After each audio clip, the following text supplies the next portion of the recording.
Good evening, everybody, and welcome to the April 13th Grafton School Committee meeting pursuant to Governor Baker's March 12th order suspending certain provisions of the Open Meeting Law, GLC 30A-18, and the Governor's March 15th, 2020 order imposing strict limitations on the number of people that may gather in one place. This meeting of the Grafton School Committee is being conducted via remote participation. No in-person attendance of the members of the public will be permitted, but every effort will be made to ensure that the public can adequately access the meetings as provided for in the order. This meeting is being recorded and will be available on Grafton Cable as well as the YouTube channel, and it's being streamed via Zoom. We will take attendance and announce all the committee members and school officials on the call, and we will have a roll call vote for all votes. So I will start and take attendance so everybody knows who's on the call and make sure we can all hear each other. Jennifer Conley. Jennifer Connolly here. Amy Marr. Amy Marr here. Liz Spinney. Here. Rahul Rati. Here. And Laura Often here. We have James Dewar. James Dewar here. Annabelle Weber. Here. And our school officials, we have Jay Cummings. Here. Kristen Gasper. Here. Anita Patel. Here. Kevin Carney. Here. And Karen Mealy. Here. Not Karen, Kevin. All right, and we will take questions via the Q&A only. We will not allow anonymous questions. So if you have a question, please use your real name, just as you would if you were at the podium in real life. We'll take one question and one follow-up per person, and we will not be reading any comments. Amy Marr, our secretary, will monitor the comments and questions, and she will read them after the committee has had a chance to ask our questions. And viewers can always email the superintendent and committee members or reach out to us via our Q&A Facebook page. So thank you very much. And I'm very excited tonight to welcome Kevin Carney, our assistant principal, one of our assistant principals for the high school, and Karen Mealy, who has been our secondary school RLA coordinator. And they're going to present an update on our RLA for the secondary level. I also want to say we're having a little bit of technical difficulties with the closed caption if you are trying to access that. So we'll hopefully see if we can solve that. So I'm going to turn it over to Kevin and Karen. Thank you very much. Thank you, Madam Chair. And thank you, members of the school committee, Dr. Cummings, members of the public. We look forward to presenting our update on the Remote Learning Academy at Grafton High School this year. It certainly has presented a little bit of everything, challenges, opportunities, successes, and some ideas and some good plans for moving forward post-pandemic. So we'll get started with some of the early challenges. If you crawl back in August, we still didn't have a plan in place like most schools across the Commonwealth. But the first priorities, if you will, in this challenge is, okay, are we going to be able to staff the Remote Learning Academy? How many students and families are interested in staying home and working remotely and having their education served in that model? Regardless of student choice, we felt that we had to protect the student transcript, okay? We had to make sure that the courses that students signed up for last spring, to the best of our abilities, we could carry that over this fall. And again, how can we prevent the negative impact to the student transcript? We have complexities in high school schedules, not just in Grafton, but in any high school, that you have an array of course offerings, not just in your core academics, but electives. That's what tells the story of a transcript. So we had about 65 courses, and we'll see that in the next slide, Ms. Mealy, that we had to sort of carry over. So back to that question of, are we going to be able to staff this? We had one teacher apply to teach in the Remote Learning Academy from Grafton High School. So when you look at 65 courses across a number of disciplines, we knew that that wasn't going to happen. So how can we identify platforms that can provide this service for students and families without the negative impact? So I don't want to go any further without saying it's been an honor to work with Karen Maley, who's the English department head at Grafton High School. How flexible she's been. She applied to be a teacher. She thought she was going to be teaching English classes come this fall. But she and I sat down together and I said, you know what, we got to come up with a different plan. I may need you to coordinate all of the courses where students are learning on a platform completely asynchronously through recorded modules from teachers on a national model, right? And we may need to adjust teacher schedules, consolidate sections, and assign these teachers as advisors. And Karen took that bull by the horns, and I can't tell you, I can't describe in words how exceptional she's been in this role. One of the things that we said early on was, if we get criticized for one thing, it's not going to be that we were disconnected from these students and their families. We were just not going to allow that to happen. They are a part of our community. They will continue to be a part of our community. If anything, if we get criticized for anything, it will be, will you stop calling us? We're aware of what's going on. And we've had our share of those things, but that's criticism that I was willing to take. And I think Karen feels the same way about it. So we are going to increase communication for these students and families because they couldn't be physically with us over the last school year.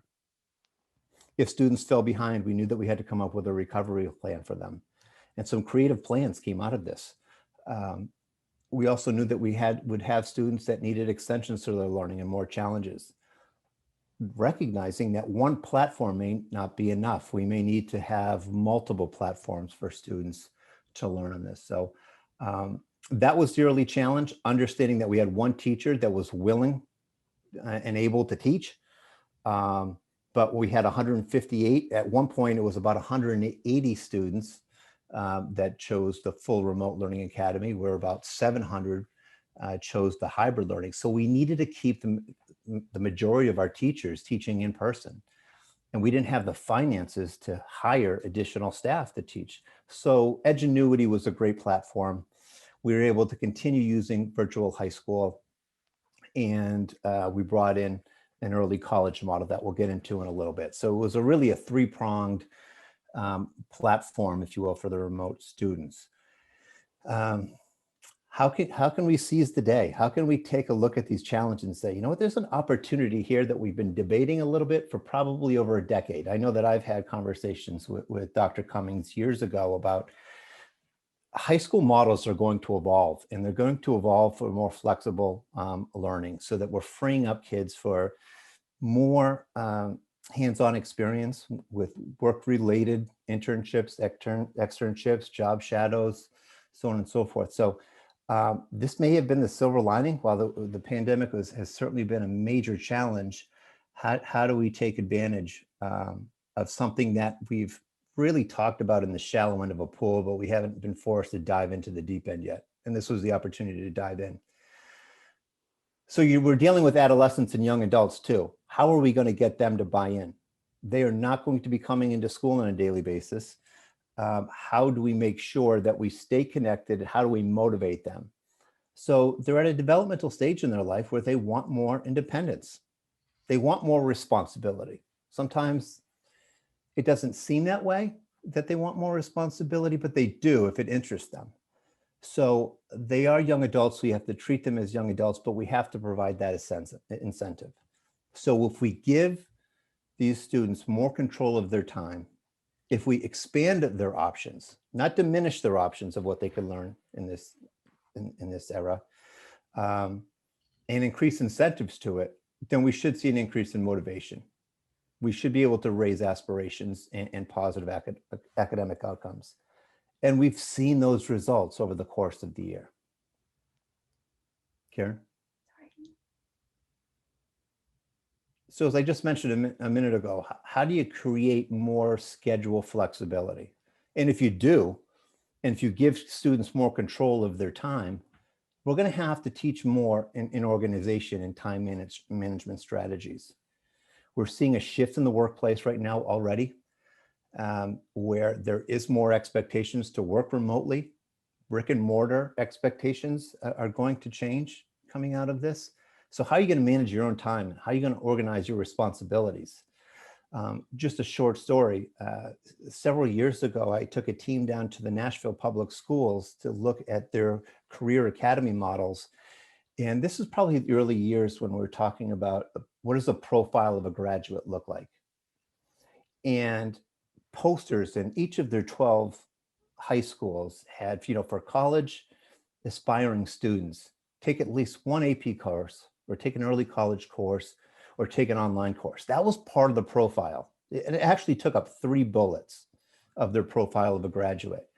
So that tells you something about the changing expectations of higher education, the workforce, and then demand for us to teach organizational skills, time management, self-advocacy, because with that increased independence, we've seen, whether it's from our end that's kickstarting this, or students really taking it on their own to reach out to us and increase their communication and seek more collaboration. It can be a lonely place when you're learning in your bedroom or in your home office at home. And how do I create those social networks or how can I find the help that I need to connect with other students who are experiencing the same things that I'm experiencing right now?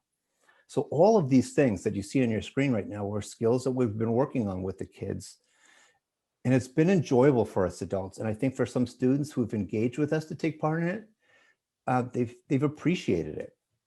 I mean, I've had 30-minute conversations with kids, sometimes longer, up to 45-minute conversations with students that I don't know I'd have if we're just standing in the cafeteria together. There's other distractions, there's other kids to talk to, or a colleague comes by. But when we're able to sit by the phone and problem solve online together, it really works on those skills that probably we both need, students and professionals alike, because this is what's going to be expected of us coming out. But just to close out this slide, these are the skills that we're talking about as soft skills or transferable skills. Then when you ask employers, what are the top 10 things that you look for in employees that come, work for your companies? They're not necessarily talking about an average SAT score or an AP score. What did you do? Can they communicate? Can they problem solve? Can they collaborate? Can they be a team player? Can they work independently? Those are the things that really matter. And this year has really put us to the test. So when we first learned that we were using Edgenuity, Kevin was great about sort of having this vision of what Edgenuity was going to look like for the school. Like he said, we had 65 classes that we needed to run. At that point, I think we had 180 students who were signed up to be in Edgenuity, and we just didn't have the teaching staff to teach those classes. So the way that he set it up was that we would have 12 advisors who are assigned to groups of students, and those students were grouped by grade. That were assigned to a teacher in the school who was also teaching classes to students in the hybrid model. And those teachers meet with our Edgenuity students once a week. They check in, they check with their grades, they contact parents, they contact guidance counselors, they contact administrators when we need additional support. And none of these advisors signed up to do this job, and they have just been incredible about making sure that the students feel like they're still part of our Grafton High School community. All of them are, grading papers, giving students feedback on their work, and also just making sure that they feel supported and still part of our high school. Our department heads too, early in this year, were wonderful about looking over the courses that Edgenuity offered, making adjustments as needed, making sure that they aligned as much as possible to the content that we were teaching in our classrooms, and that we sort of followed the same skill progression so that if students did move back into the hybrid model or moved from the hybrid model to Edgenuity, there's at least some sort of continuity between the courses. And our school counselors too have been incredible with checking in with families and with students to make sure that the students feel connected still and have the support that they need in terms of getting extra help, getting questions answered about their coursework, their transcripts, all of those things. Honestly, the whole school community has come together this year so much. It's been really incredible to see. Kevin mentioned this earlier. We have 3 programs of remote learning going on right now. The majority of our students are enrolled in Edgenuity if they're in one of these remote learning programs. So Edgenuity is asynchronous. There are no GHS teachers who are teaching the classes, but like I mentioned before, the GHS teachers are serving as advisors to all of those students and helping them along the way and getting them the supports that they need if they have questions. And then we also have 41 students who are enrolled in the virtual high school. So we've always offered virtual high school. It's expanded a little bit this year because there were some classes that our remote students wanted to take that weren't offered in Edgenuity. So we needed to give them that class somewhere else. And then this year, for the first time, we've offered early college courses through QCC. And we have 59 students who are enrolled right now. A good portion of them are also in the Remote Learning Academy. Can I just jump in there for a second, Karen? Of course. There was zero chance of me getting through your slides too without me interrupting, so I apologize for that. But this is the other thing that we wanted to make sure that we offered with the online opportunities. It just wasn't for students and families who chose, full remote learning. If students that were hybrid wanted to take a course and we had the bandwidth to provide it and the resources to provide it, you can take it while you're in, you're a student attending Grafton High School every day. One of your classes just may be remote, and we've allowed those students at the grade 12 as seniors, if they had it first or last period, they could, come in later, leave early because of it. Sorry, Karen. It's okay. I promise I won't do it again. So there have been some successes with Edgenuity. For semester one, the collective grade point average was a B. It was a 3.1, which we thought was pretty good. Our students were meeting the content and skills that were being taught in Edgenuity, and we're doing a good job with the work. Our VHS enrolled students had a GPA of an A-, and the early college courses also had an A- GPA. So even though there have been challenges along the way, our students have really met those challenges, and a lot of them have found success in this program. Kevin was also great about sending home a survey to students to see what their feedback was about all three of these platforms that we were using. The majority of the students who responded were solely Edgenuity students, but you can see that there is a breakdown here of students who are also enrolled in VHS or early college or all three. And no surprises here, 94% of our students stated that the schedule flexibility and independence is what they liked most about the Remote Learning Academy. We only have a handful of students who are waking up at 7:25 to go online and do their coursework. But most of them are finding that they, wake up at 9 or 10 and then work for however long they need to work throughout the day. Some of them take an hour or two off and then come back later in the evening to finish up whatever work they need to do. So again, it's no surprise that they appreciate that flexibility. About half the students said that the subject topics are what they liked least about the Remote Learning Academy, which again is not a surprise. I think a lot of our students have expressed the challenge of listening to videos and not having that sort of live teacher teach the content to them. And, they've found it challenging to learn the content on their own. But again, about half the students think that controlling their own time has improved their learning. About 20% thought that it maybe led to some struggles in their learning in terms of time management and learning those skills that Kevin mentioned earlier that are really important for students to learn when they're in high school. Some students were unsure how the flexibility helped them. Again, about half of students felt as if the Remote Learning Academy had reduced their stress levels. Some did report that it increased their stress levels. Again, I think it's that time management piece. If students fall behind in Edgenuity, it does feel like it takes a lot of time for them to catch up, and that does feel overwhelming for them. So we've worked with a lot of students who have fallen behind on ways that they can catch up and get back on track to complete their courses on time. We do have about 23% of students who said they would definitely recommend these remote courses to their peers at Grafton High School. 23% said they would recommend them only if GHS courses were unavailable, which again makes sense. I think, again, a lot of our students really struggled with not having a teacher to connect with every day, a teacher who was teaching that content to them live every day that they could just easily ask questions to in the moment while they were learning. So no real surprises in that student feedback, but just helpful for us to think about moving forward. So in terms of moving forward, it seems to us like this has been a temporary solution to our problem, right? Most parents, most students don't feel like this meets the same sort of level of quality that our in-person teaching meets. But if our students continue to perform the way that they did semester 1 and semester 2, we will think that this was pretty successful. It's going to be hard for us to gauge real learning loss and before the students come back next year. So once they return to school for the following school year, we'll be able to sort of see how successful this year really was for them in terms of their skills and content knowledge that was gained this year. The great thing about Edgenuity is that it does have a lot of data that we can sift through. So I just took a screenshot of an example here. Everything is broken down each class by standard that students are expected to learn. It tells us how many students were struggling on that standard, how many times they attempted to take a quiz before they passed it, what the average quiz score was, and we can sift through this by student as well to see where their gaps might be. So hopefully we'll be able to print out some of these reports while we still have access to Edgenuity so that we can use that data to plan for next year.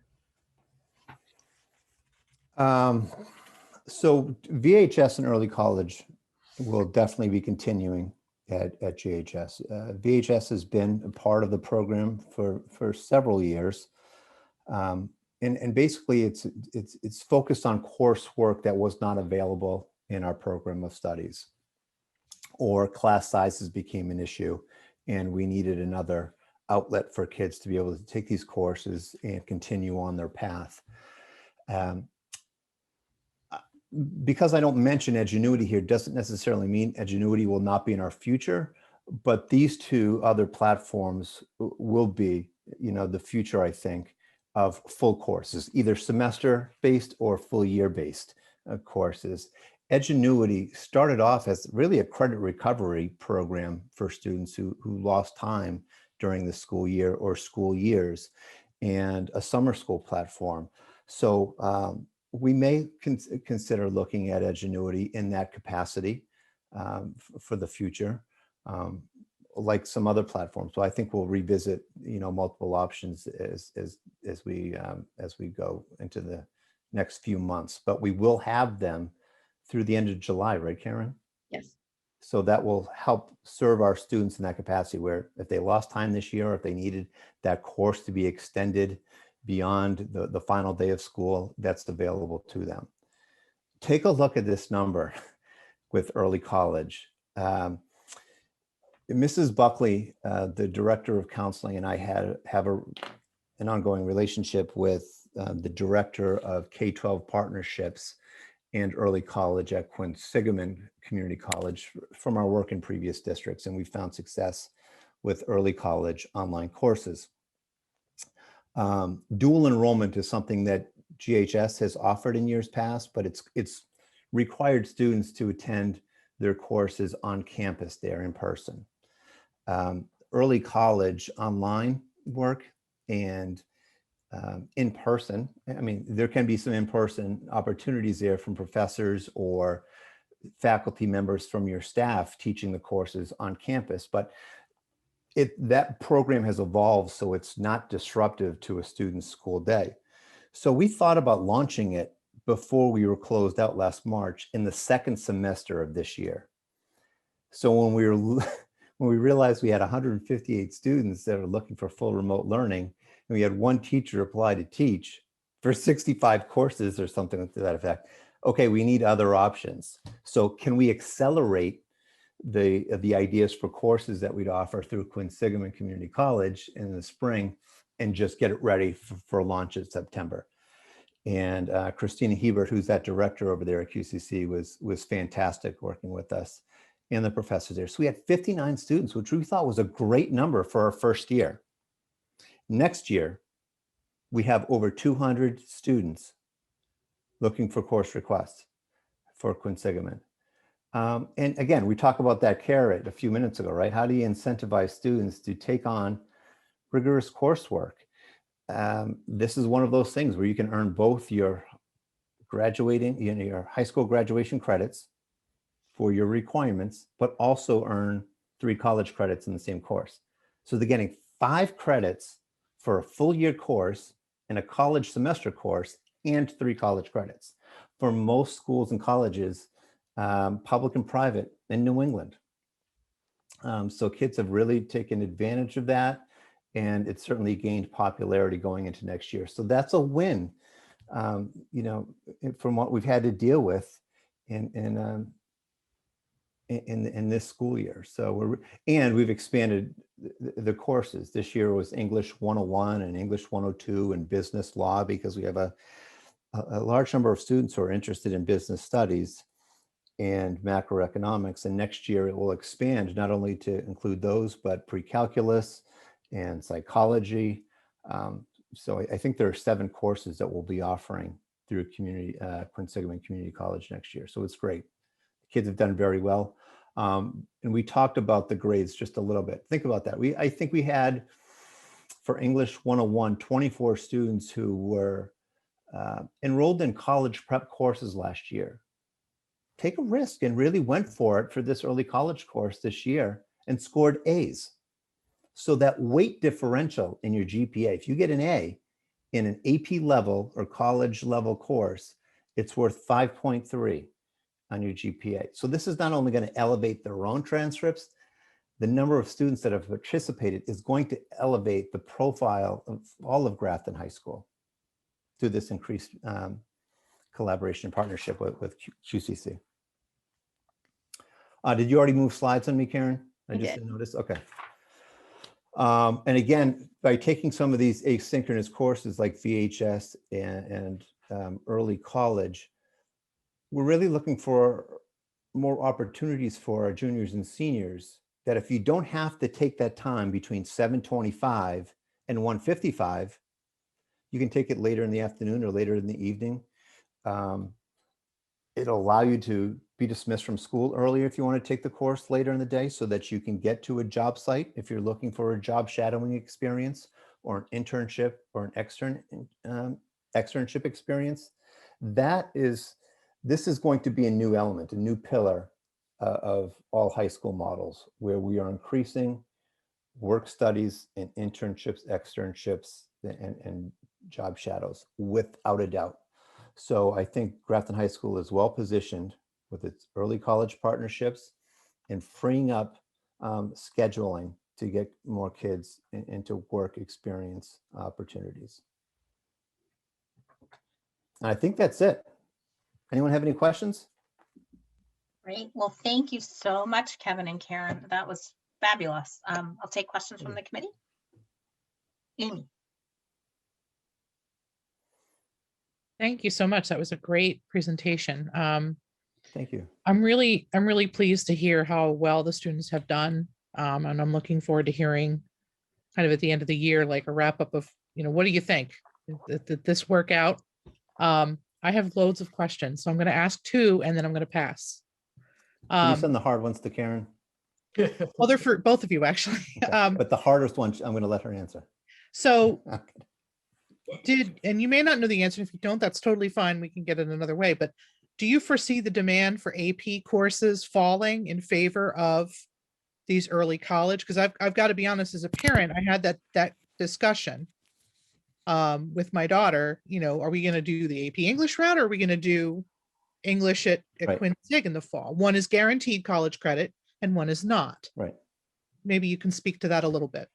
Sure, I'll jump in that first too. No, we say guarantee. It's not guaranteed at all schools. We're finding that most public and private schools are awarding these credits. But I'll say this to you and anyone who's watching: if for those who've taken the college courses and they're not getting credit from the colleges, please give me a call. I will serve as your agent. Colleges are crazy not to take these credits right now. I kind of compare it to when you're buying a car. There's a sticker price and then there's the actual price. There's negotiating that goes on in between. And there's ask about tuition discounts, because most schools have a significant tuition discount. So when you're bringing something to value to the college, like already earned college credits, it's kind of like bringing your used car to the lot. I'm going to trade this in so I bring my sticker price down. It's the same business.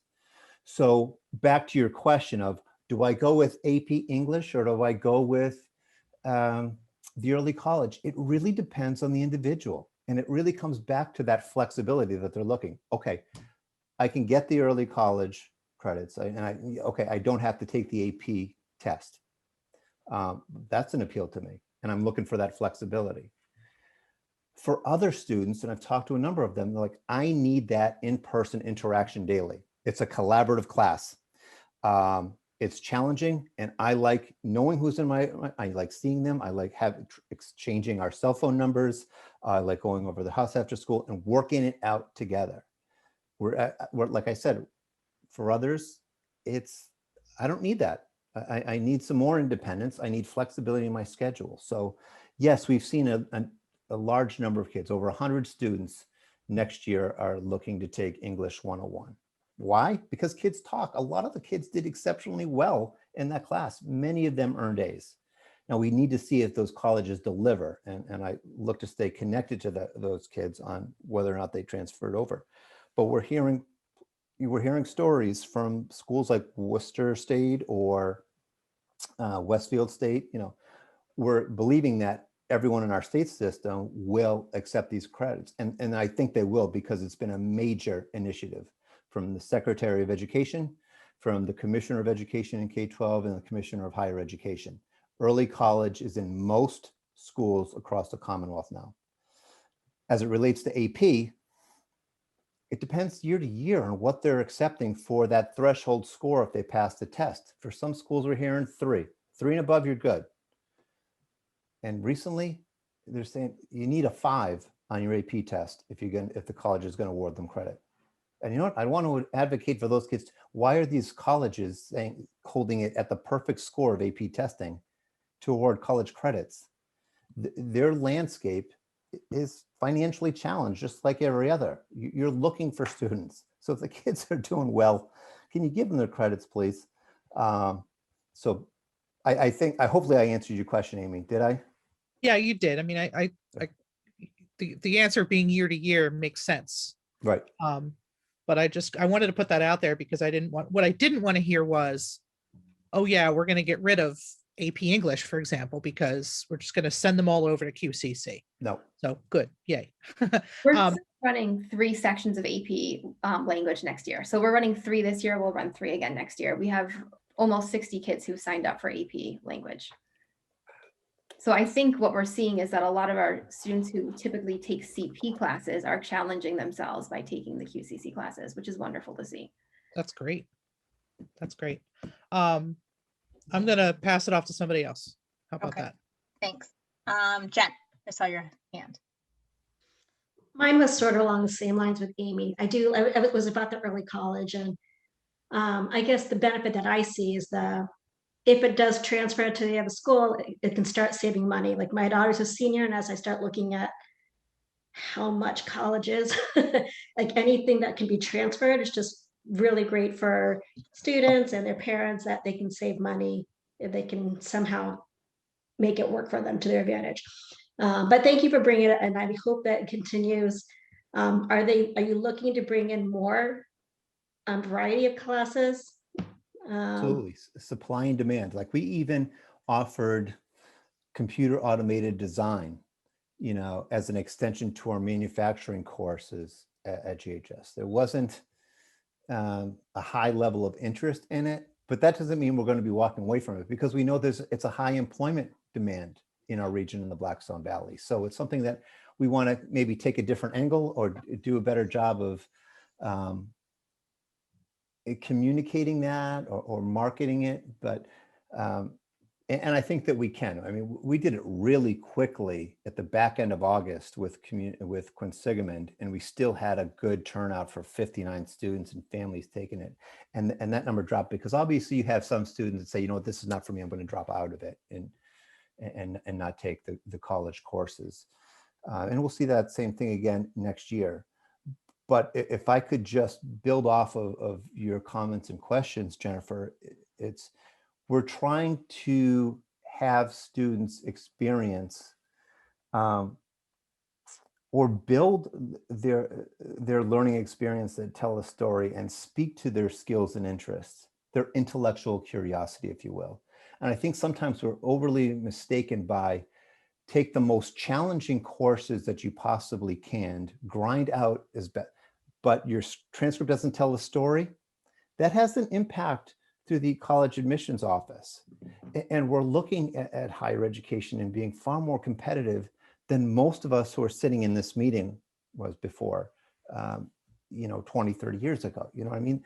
So if we can position kids to build a pathway that fits them, it doesn't mean it needs to be a rigorous pathway where it's not flexible and they can't figure out that this is not for me. But if we build a transcript that shows intellectual curiosity, I think it will help some of our students with lower GPAs that are posted by the institution's threshold expectations.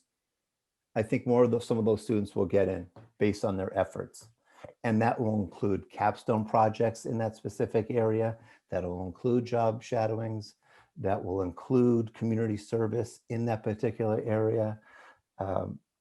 Everything will piece together. And if we're able to offer college level courses as an extension to their core academics, their elective base that we're able to offer, and by senior year, they're either in early college classes or independent studies, that looks awesome. And it doesn't have to say AP next to the course. And I think that's fantastic. And I know like one of my daughters, she'll be taking one of the classes next year, and she wanted to take it more just so that she could have room for another elective. Like she wanted to take ceramics, but she just couldn't fit it in. But by taking the QCC, it allowed her to take another class. And so I think it just provides great opportunities for them. So thank you. Right. And thank you, Karen, for everything you've been doing this year. I know you're just going blind and seeing what works. So thank you. Any other questions from the committee? Rahul?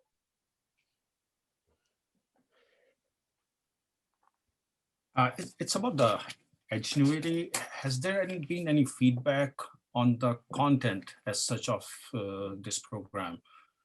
Like, I know you took the feedback from the students about overall RLA thing, but how about the course content? Are they happy with that? Are you guys happy as teachers?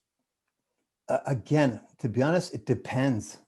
We have 158 students enrolled in 65 different courses. I'd say I can tell you certain themes that I've heard for those college prep level courses. The kids are doing okay.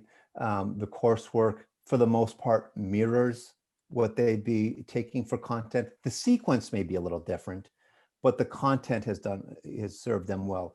I will also say that the ability for students to go back and relearn lessons that were taught because it's recorded has been beneficial to them. And I think it has, alleviate some of the stress level. The pace of high school courses or the instructional pace of a particular class can sometimes be intimidating. And it's the biggest fault in our industry that sometimes, and oftentimes I should say, intelligence does not equal speed, and speed does not equal intelligence. So to be on your own, and if you're missing a day of school, you're not obsessed with where is the course or the class going when in my absence. I can go back where I left off and continue learning. So for that population of students who need to, process, a little bit longer and go back and relearn, they're doing quite well and we're seeing advances. I would say, and I don't think I speak out of line, I think a number of our AP level students who are taking Edgenuity hate it. I can't stress that enough. They hate it because they're not with their peers. And again, they're not interfacing, every single day. They feel somewhat isolated and they don't have that teacher that they're able to stay after school with, so on and so forth. So there's been, pluses and minuses with every platform that we have. And I hope that answers your question, because we've seen successes and struggles and right. Each of the profiles we talk about. You're not continuing with that the next year. Is there a reason, or is it just because of RLA is being? Right, because we don't think that any recorded lesson that you can't interact with will replace human interaction Okay. in school learning. So the majority of our students, all of them will be in a classroom face to face Right. for a certain part of the day. But if they're looking for that flexibility, we have now 2 platforms that can provide that. And we'll see. We'll see what happens with Edgenuity or a platform like Edgenuity, where we're using it for, say, credit recovery or summer school offerings. But if I can't pick up a phone and talk to somebody, or if I can't meet with you after school, or come to school, and at least VHS and the early college courses have a professor and a teacher that we can connect with and problem solve together with. Thanks. Yep. Anyone else? Amy? I'm back. Yes, you have a whole list. Let's not forget any of them. Do have a list, actually. So the kids who wanted to take the QCC course this year, was it $125? Is that right? 250 per 250 course. per course. And that's totally out of pocket, correct? Right now. See, long-term goal is to, yes, well, first let me answer this. It's out of pocket, but it's an investment. If you earn those credits, if you're comparing English 101 at QCC for $250, and then English 101 at UMass Boston or UMass Amherst, there's a cost differential of at least $1,100 to $1,300 for that course. Right. So So you're let paying, me you're just interrupt investing. you quickly, because where I'm going with this is accessibility to the kids who can't afford that. Yes, and this is where I'm going to. Okay. And we put that out there that if you cannot afford it, don't let that be a detriment. Okay. Please let us know that if you're interested in this class, and like anything else, the prerequisite for that qualification, we would probably need to look at, our free and reduced lunches, and just so that it's equitable across all domains in our district when you're offering scholarships or financial relief, right? So that's on the table right now. We are looking to seek distinction from the Department of Education as an early college model.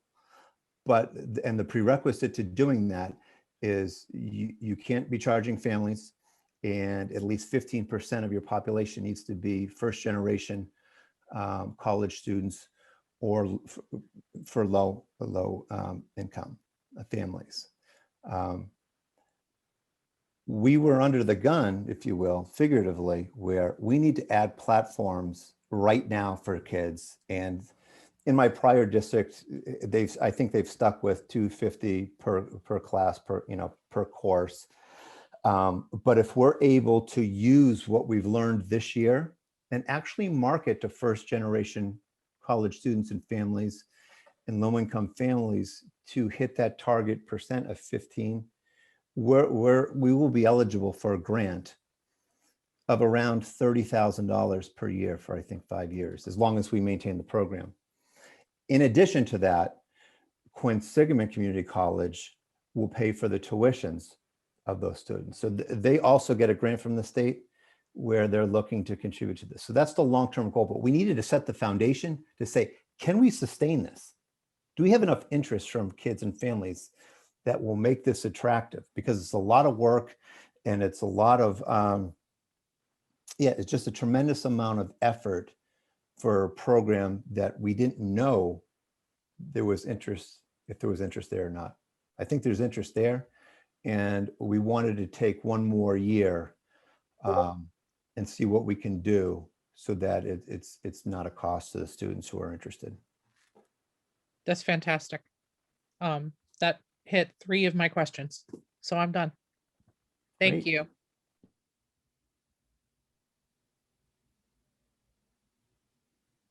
Anybody else? Laura, I just wanted to thank Karen and Kevin. They make it all look and sound really easy.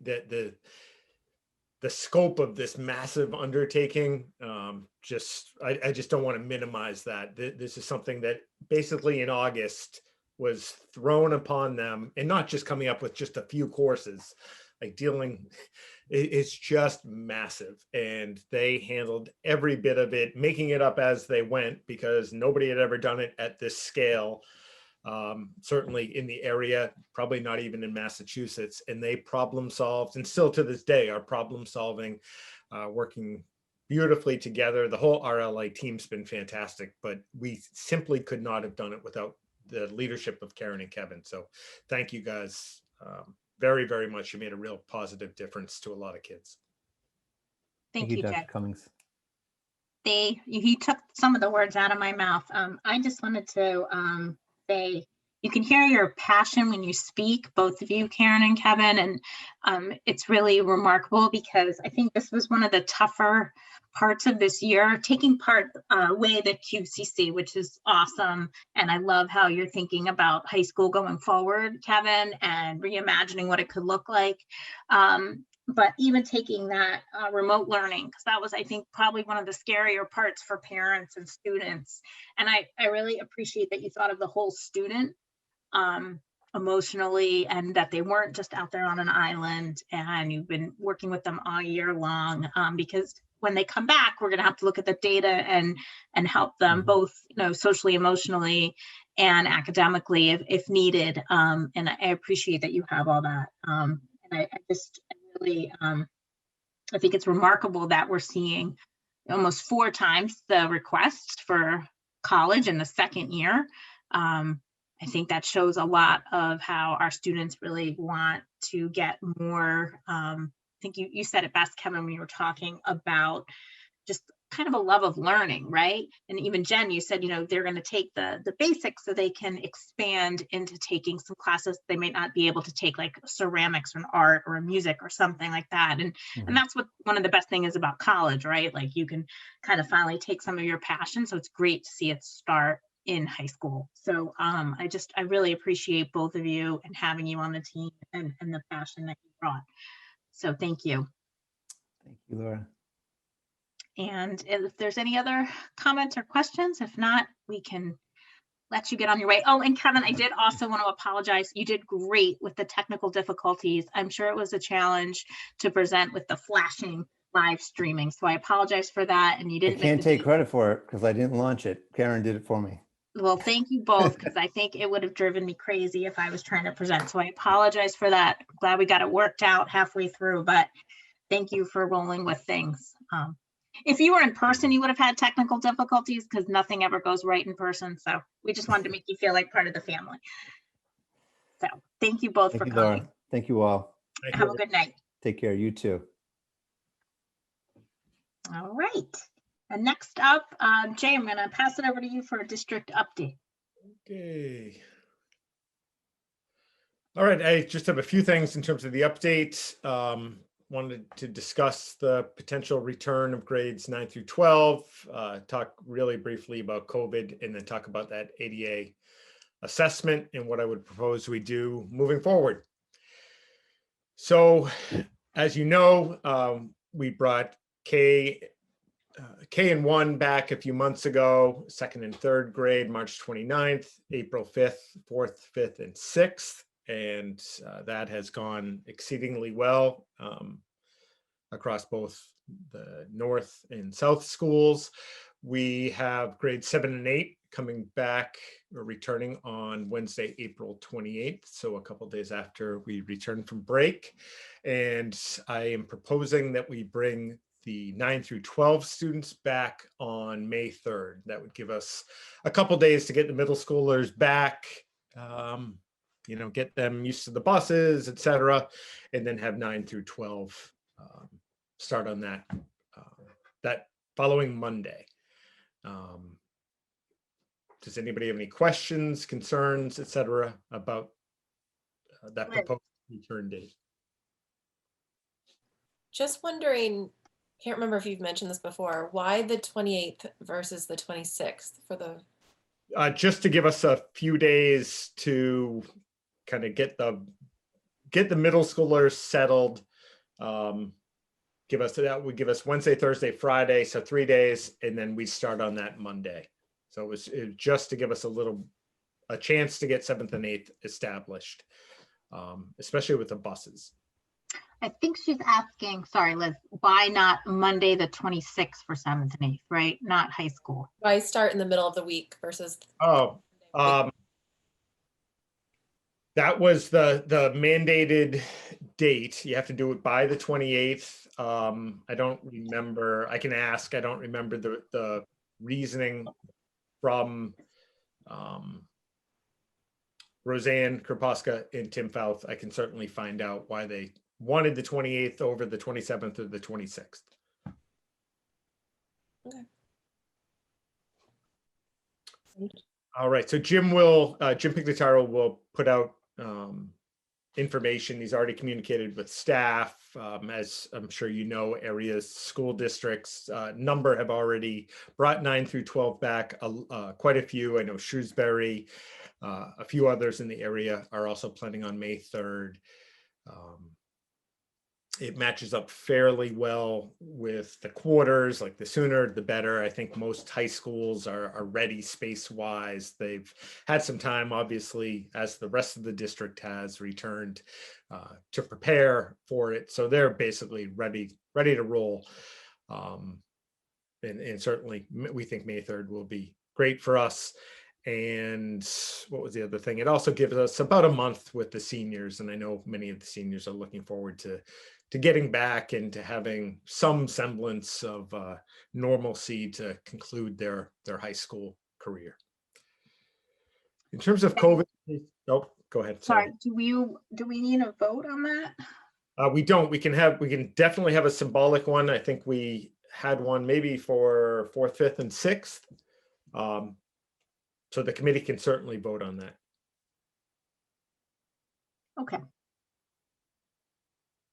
You want me to? Yeah, I don't hear any strong objections or anything, so I think Okay. I think it's all right. Okay. Go ahead. Sorry. No, nothing to be sorry about at all. In terms of COVID, as you've seen with the weekly updates, the case numbers have been trending down, which is great. We still obviously keep a close eye on that. There were some schools in Northern Mass, some high schools that went all remote. So it's something we're always obviously looking at with, kind of our fingers crossed, and we hope the positive trends continue. The DESE put out an updated travel advisory that has been shared out already. It's up on the GPS website. I'm going to share it out again, probably in communication through the principals at the end of the week, and also with the weekly COVID update. And then we'll share it again towards the end of April vacation, just so that people again have it in case they traveled over the break. With the ADA assessment, I didn't put it on here, but to give you a little bit of a history on this, we have discussed it before. Americans with Disabilities Act assessment is the topic. Maybe 3 years ago, could be a little longer, the municipal side, like the town, put in for a grant to get the town buildings, the public buildings, assessed in terms of their accessibility.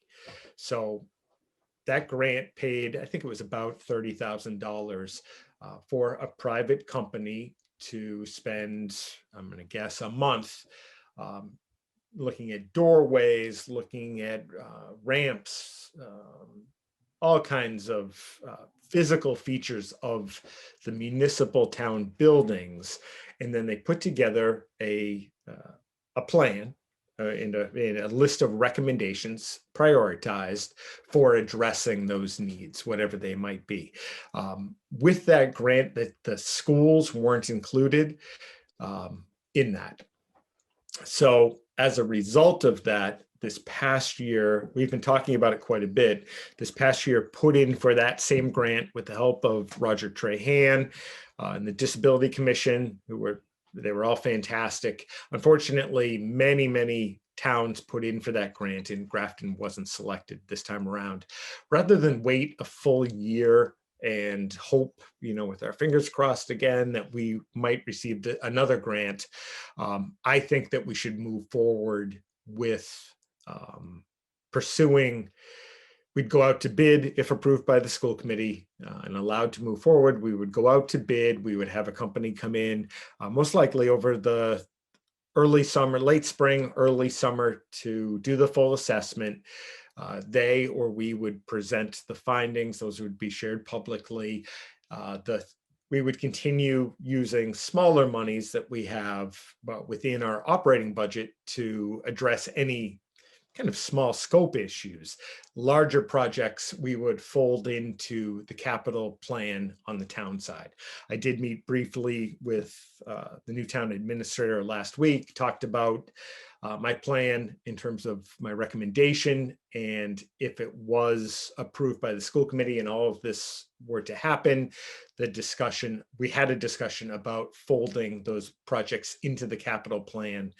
And he was fully supportive of that plan.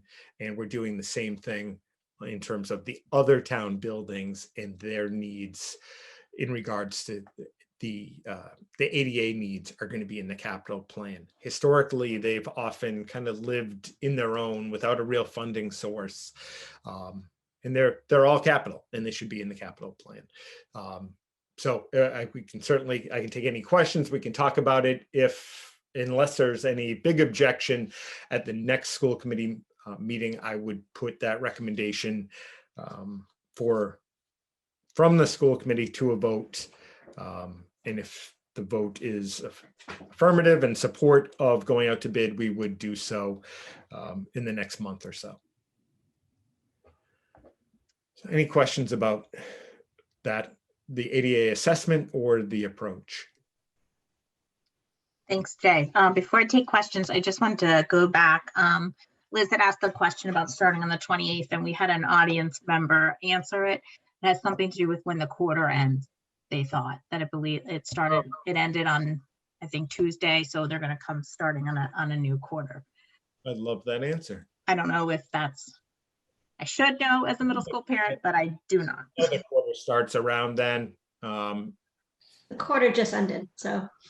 I thought it got pushed back. Anyway, we'll find out the answer, I guess. Yep, that was an audience member. I thought it sounded good, so I wanted to share. Any questions? I think I saw Liz's hand. Yeah, Wow. you mentioned that we didn't get this grant this year, but you wanted to move forward with it anyway. Is there any, I mean, I know this is a good idea and a good, something that we should implement, but is there any reason not to try again next year? And if we try again next year, that means we wait on the assessment. So we can certainly do it, but we'll be going on 4 years after the town did all of their, it's going to be, we can do it. It's simply a matter of kicking the can further down the road. But yeah, we could certainly do that. Not saying I'm necessarily in favor of that, just wondered what the, thinking of it as we've been wanting to do this for 4 years or should be looking at this over the course, or should have been looking at this over the course of 4 years, and we're trying to do it and have been trying to do it for that long, that's. I will find out before the next meeting, Liz, I will find out, maybe in partnership with Roger, if they are planning to offer the grant next year. They don't offer, it's not an automatic every year.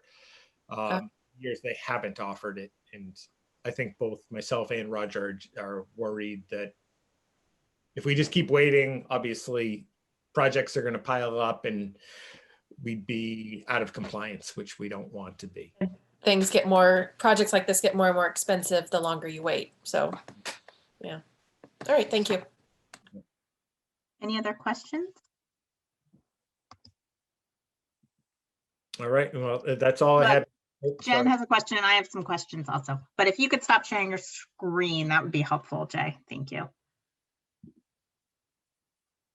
Jen, was that your hand? You're on mute, thanks. So mine was with the more with the going full all in, did any of the schools like have any bumps or problems that they didn't really foresee, or just things that we had to overcome? Were there any challenges that they saw? No, to date, that hasn't been the case. It's definitely helped that we had the progressive rollout return, and that we had, and Kristen played a key role in this when we brought back K1 early on. As a leadership team, we talked about what was learned, what worked, what didn't work, and I think we've progressively got better at it as we've gone along. Kristen and I went to all of the schools today, and we talked about that very topic. And I don't know of one unforeseen significant issue that's come up. All right, thank you. Nice job.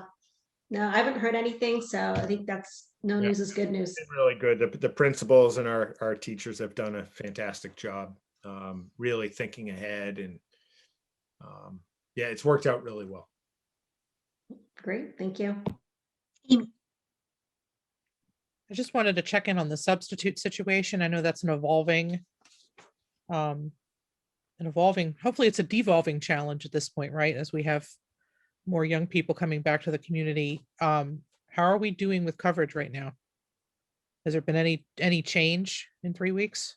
Are we still struggling? So I'd like to say all of the above. It really is an everyday situation. I have, thank you to the school committee for airing the need for substitutes, because we have had some interest from community members over the last several weeks. We also have had some college students who have some time in their schedule that are coming back and substituting for us. We also joined a listserv through the Department of Education, and it was more of a widespread announcement of school districts that were in need of substitutes. So we do have some substitutes there as well. But like any year, it really is a given day, depending on the number of absences we have and the subs available. But things are definitely looking better now than they were even a month ago. Great. Thank you. Rahul. Jay, any update on MCAS? No, trying to think of what come out since the last time we talked. Nothing substantial, I can tell you that. There was some vague guidance given regarding the possible access to the districts could have the option potentially of providing remote MCAS to like students in RLA. It was very early guidance, but it did not look like something that most districts would want to take on. It didn't seem easy in any way, shape, or form. There's a meeting tomorrow between the commissioner and the superintendents with DESE representatives. I fully expect that to be a significant question. The big pieces are going to, I would assume, are going to be about remote learning academy, or students who are all remote, and high school. They still haven't come out officially and said when high school has to return to full in-person. Most area districts for us are planning on late April, early May, but that is definitely not the case across the state. So those are the two biggest topics right now. Okay. Any other questions? Jay, I had a couple of questions about the ADA. Is there a cost to go out to bid? Not to go out to bid, no. I would expect, I think the town paid, I forget the actual number, but it was just over 30,000. For the assessment? Correct, for the assessment. Yeah, and I would guess ours might be a little bit more expensive just because we have more buildings. But that's a guess made on no data. We're going to take a look at what they included in terms of the scope. But it definitely could be. Obviously, we have, I don't think Well, I'll find out. I don't think the town, I think they looked at the physical buildings. I don't know if they did assessment of all their playgrounds, for example, but we would certainly include that Yeah. at the 4 schools that have playgrounds. So that's our kind of our next challenge. Okay. Yeah, I don't see any harm in going out to bid at all. I mean, we can always decide not to move forward if we don't think it is, but I'm very much in favor of your approach. I think it's a good idea. It's been kind of on our list. We started it, and we started it with a staff member kind of doing it ad hoc. I think it should be a priority, and we can work maybe in step with the town and at Yep. least get started and find out what the cost is. Right now, we have no idea. I mean, no idea. I did So- reach out to Roger Trahan, I think it was earlier this week, and he was very much just to be on the same page, and he's been great communicating with.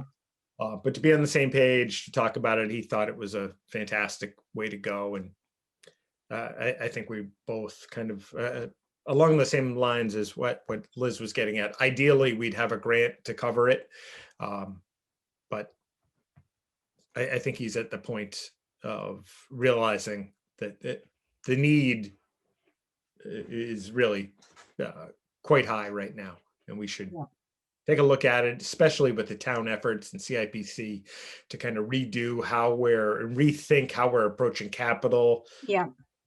On the list, prioritized, and let's go. Yeah, and it's short money. I mean, that's not a lot of money in a budget of ours to get at least an assessment done. So I'd look forward to seeing what you bring next meeting. But I thank you for kind of taking this on and making it a priority again, because it's important. Okay, any other questions? Annabelle, James? Good, okay. All right. So next, 2021-2022 fee discussion. All right, so just to get the discussion started, I had put together a few slides for the committee.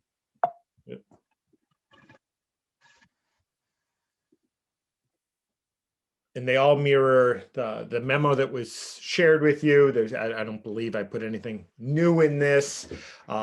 Going back to previous discussions about fees, I know in the spring we had discussion, early spring. I think it might have been kind of pre-COVID. Pre-COVID. And the discussion centered on the implementation of athletic fees. We haven't gone back and reworked numbers. We haven't resurveyed students, et cetera. We can definitely do that based on the direction that the committee gives tonight or in the future. So we looked at the high school, if we implemented, assuming numerous things. One, we did not put in a family cap. We included unified sports. We did not take into account any decrease in participation resulting in the implementation of fees, and simply ran with the previous year's participation. So last year,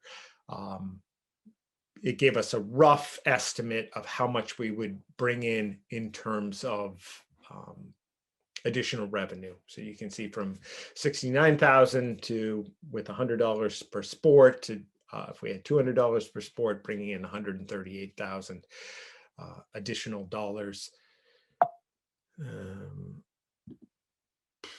I put together where we pulled from area districts, the only districts in the area that we did not include in this, and this includes obviously athletic fees, activity fees, bus fees, and parking fees. We purposely didn't include Mendon, Upton, and Northborough, Southborough, because they're regional districts, and as they are regional districts, they cannot charge busing, transportation fees. So that threw the numbers off when we included them. So we didn't. I can certainly pull those numbers if you want them. So what we utilized was a state database, essentially, that's updated annually for fees. And then Lynn Leofanti reached out and contacted each district. So I've obviously us with 5 other districts here, and then we had 5 additional districts on this slide. And you can see there's quite a range from Millbury having no fees to Shrewsbury has the highest in the area with the fees that you can see right here. Uxbridge is a lot like Millbury in that they have only the athletic fee right now. And then I put together 3 scenarios just for the purpose of discussion. If we maintain the current fee structure in 2021, we would expect the revenue of $162,000. That is what we built into the budget for FY22 that you have approved. So that's what's in there now, the assumption that we would have transportation and parking fees at the same rates that we have had for the past couple of years. If we added an athletic fee, I used the $200 per sport. This is obviously how it would look. I put in just as a placeholder, if we use the $400 family cap, that would mirror what we do for transportation currently. Obviously, that would have an impact on the column on the right. So this is ballpark numbers. I don't think the impact would be huge, but there would be an impact. But you can see that the difference would obviously be to the good, 138,000. And then lastly, back last spring, we had talked about potentially adding an athletic fee. And if we balance the fees, so instead of $200, which is towards the high end in the area in terms of busing and definitely with parking, and had a uniform across the board fee of $150. If we did that and had that corresponding family cap, you can see that the difference would be an increase of $63,000 in total. So those are the slides I put together that mirrored that memo that was simply designed to be a jumping off point for your discussion on fees.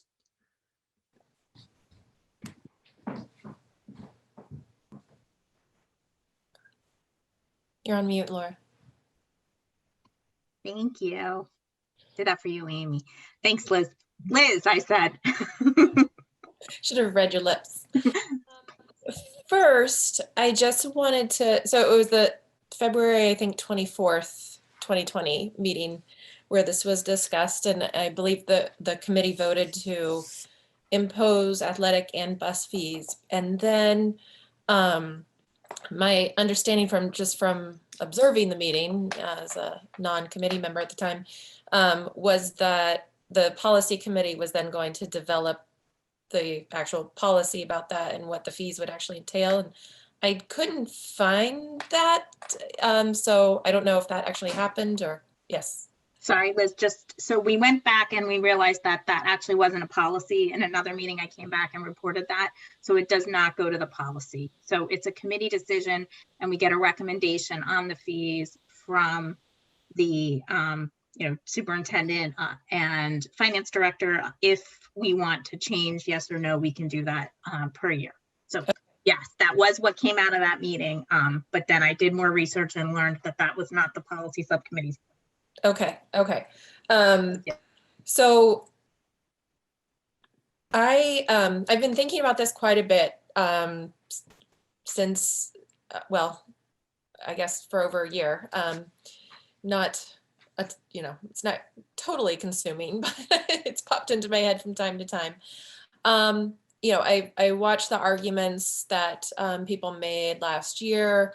And I think that I had some of the same concerns that were raised, although the committee, the committee voted to impose them. I still have some of the same concerns about some of these fees. I think at the time our schools were facing significant cuts if we didn't pass the override, even with the fees being imposed. I know we still needed to pass the override to continue to have athletics. So that was still, weighing on everyone's mind. That was a big concern. Now over a year later, I think things are a little bit different. Obviously we still have an extremely tight budget, but right now I don't believe sports fees, for example, are in our budget, and we were still able to figure it out for next year without that. So I see bus fees and sports fees though as two separate sort of animals. On one hand, I don't have a problem with charging bus fees for middle and high school students because I see that a little bit different. I see that as more of a convenience, whereas it's not an opportunity that might be missed. And sports, on the other hand, I see that as an opportunity that our public schools are offering, and offering it to a lot of students. So it's a little different than something like a school trip or something that we have to charge for. But I think charging for it means that some students might be deprived of that opportunity. So my concerns are, and I heard this expressed too, I think Dr. Cummings mentioned that he'd heard this, or that it had been raised in his mind as well from questions from parents. But what happens when if we impose sports fees, what happens when parents want to insist that their child play more because they're paying a fee for that, like they might for club teams and things like that, or what like they have been paying in years past outside of the public schools. And what happens with those students who are in the gap? So those students who are, above the sort of 12% that we have in the free and reduced lunch program, but still a fee like this is a significant burden, and they may not be able to afford to play realistically. And then what happens? Will there be decisions from school choice students, perhaps not to come to Grafton? It's a very valuable resource for us and a lot of income for us. We don't know what would happen, but it's a possibility, I guess, that some students might decide to go elsewhere if those fees are imposed. There's no way really, I don't think, of knowing that, but it's something to think about. Of course, we haven't been able to see how those fees would play out this year because we decided not to impose them. But I think our school does such a fantastic job of keeping our costs low. We have such a low cost per pupil in Grafton compared to other school districts. And I don't think that we even removing these fees, the sports fees anyway, from the equation, we'd still be one of the most frugal school districts that I've seen in the Commonwealth. So I don't think we need it to, and I don't think we need to put this roadblock on some students' interest in athletic opportunities that our public school offers. Sorry, it's a little long-winded, but my 2 cents. Thank you, Liz. Anyone else? Amy. I'll defer to Rahul. Rahul, she's yielded her time. Thank you so much.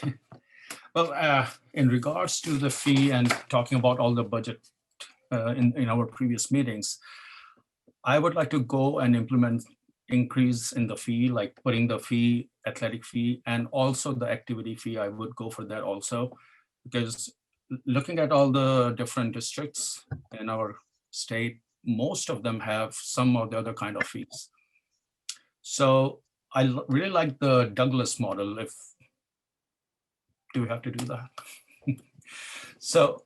Sorry, I had a bug. I didn't mean to clap on you. Good.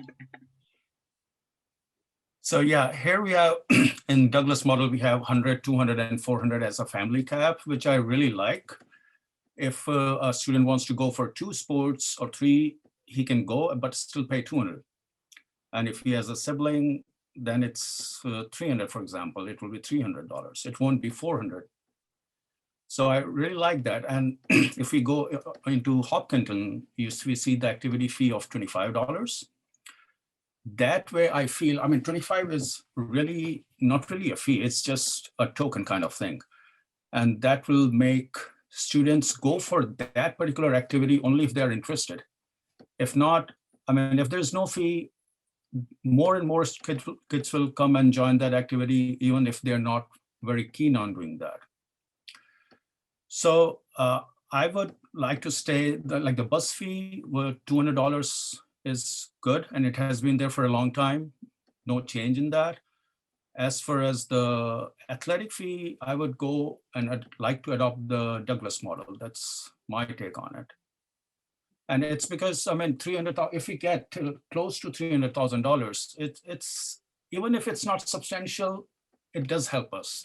It's almost gives us salary of 3 teachers.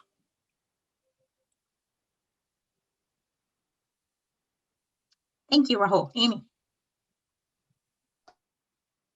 So I wanted to kind of go off of something that Liz said earlier, which is that busing is a convenience, whereas athletics are an opportunity. Well, kids have to be at school by law.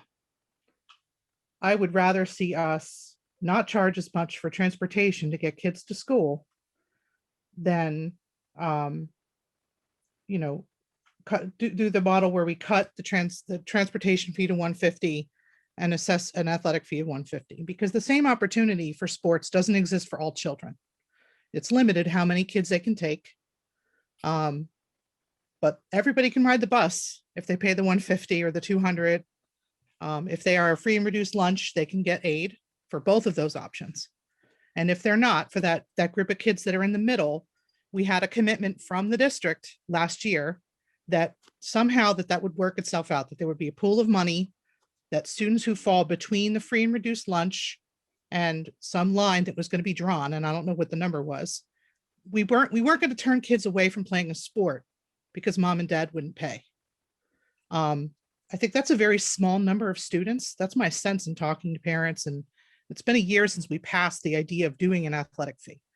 And I feel like it's tempting when we read in the media about low-income families and food insecurity, and especially during the pandemic, people are struggling. And people are struggling here in Grafton, but I really do think it's a very small percentage. There are hundreds of families who pay thousands of dollars for their kids' sports for years. And we do the same with theater. We invest in Apple Tree Arts or other theater programs for our kids for years, and then they get to high school and it's suddenly free, which is fantastic. Except that the high school kids for theater, they do fundraise. They're not allowed to fundraise this year, but they do fundraise. There are clubs like DECA and Student Council that they pay fees. The kids pay class fees. So we already do have some activity fees in place. It's just each club does it differently. Some clubs do fundraising and exist solely on that. I believe there's I'm not quite sure what the name of it is anymore. The Social Justice Club. There's also a Gay Straight Alliance. They sell t-shirts. So the kids find a way to pay the cost of their optional activities, their extracurricular activities. But I don't view transportation as extracurricular. And full disclosure, I have a kid who would have this year paid the parking fee, and she's transporting her sister, so I would have only had to pay the $200. But that doesn't happen until they get to be juniors. And it only works out if you've got kids in that sweet spot where you can get that deal. Once my kid goes off to college, my older one, I got to go back to paying that transportation fee. I feel like we should not be charging. The state says we can, but I don't think we should be charging to put kids in seats in school. That's how I feel about it. I would like to see us do the $150 transportation fee, the $150 athletic fee with the family cap. That's what I favor. Thanks, Amy. I'd like everybody to have a chance to talk before we go second round, if that's okay, Liz. Yeah, I was just Unless there's something quick. specific, but I'll hold. No, go ahead. If it's something quick, that's fine. I know Jen hasn't spoken and I haven't spoken. Yep, it might not be quick, so go ahead. Okay. Unless, Jen, do you have anything to add? I certainly do. It doesn't really answer what we should do, but my belief is sort of what Amy was saying. We should provide, and I think we should provide free transportation. Like, I don't think that's something that students should pay for. That's not the case, and obviously it's not the precedence right now. But in an ideal world, if anything, that's where I would reduce, sort of what Amy was saying. because they need to get to school, and I don't feel they should have to pay to go to get there. As far as activity fees, we may be discussing this, but I don't know what's going to happen next year, and I'm kind of okay putting it on hold again for another, season at least, or at least another year, because we don't know what's going to happen next year either. So even if we hope for some normalcy, I don't really know if we really need to talk about it a lot. Just my 2 cents. It's our lot in life to get to talk about fees a lot, I think, Jen. I would like to just talk, if that's okay. Everybody got, and before we do a second round, so you may or may not know, I was the lone vote against athletic fees last year, before the pandemic, and even more so now.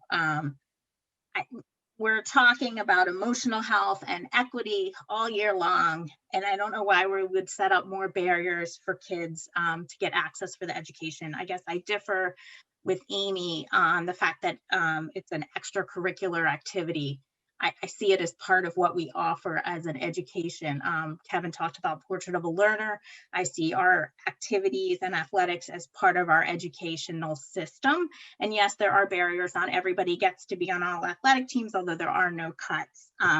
Maybe seems to be some inequity that, yep, some clubs have to fundraise. I think there's booster clubs for athletics as well.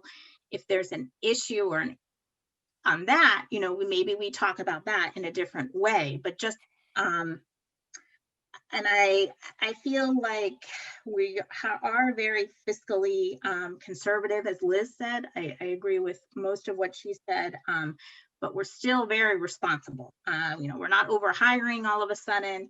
We're not giving large raises. We're implementing something that doesn't help kids. It definitely doesn't help kids for little money. I do agree with Amy about the bus. I definitely do not think it's a convenience. The only way you get to go to school for free in the middle and high school is if you're lucky enough to have someone that can drive you. And that's another equity issue. If your parents go to work early and you have to take the bus, then you don't have the opportunity to get a ride to school for free, unless of course you have a friend or neighbor, to do that. So I'm open to looking at bus fees. I guess I just think, one great thing about COVID was we could see what school could possibly be, which is we got free lunch this year. We got, no bus fees. We had no athletic fees. And that is a good thing. We should not be setting limits in public education. There's a difference. Yep, I pay activities and things. Public school is what we offer our kids. So giving them more to pay for things in school, I'm very much against that. And Rahul, I just have to address your comment about, the activity fee weeding out kids. I don't know why we would ever want to stop kids from joining an activity. If they're not interested, they'll learn. One of the best things about middle school and high school is that kids can show up for an activity in a normal year, see if it's for them or not for them, and just be able to try new things. And again, that's something I'm fully in favor of. So I'm kind of with Jen. I'd love to not do athletic fees. Again, we don't know what's going to happen in the fall. And then finally, we just raised everybody's taxes. So parents are now paying more to send their kids to school. And then we're going to throw another tax on them. And I know we've heard from very affluent parents. I disagree that people are struggling. I work for a food pantry, not in this town, but in an affluent town. And people are struggling. Just because they don't talk about it doesn't mean it's not happening. There's a shame to it. And I don't see how we're going to be able to do that magical barrier. Are we going to ask people to bring in their W-2? Are we going to ask people to share?